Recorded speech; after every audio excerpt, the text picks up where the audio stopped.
అమ్మా చందనమే పూసిన ఒళ్ళు చూడు, అమ్మా పున్నమి పుట్టిల్లు ఆ కళ్ళు చూడు,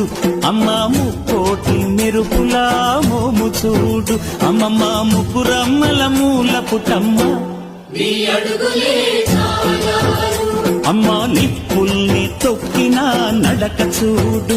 అమ్మా దిక్కుల్ని దాటిన కీర్తి చూడు, 1000 సూర్యుళ్ళై మెరిసిన శక్తిని చూడు, మనుషుల్లో దేవుడి భక్తుని చూడు.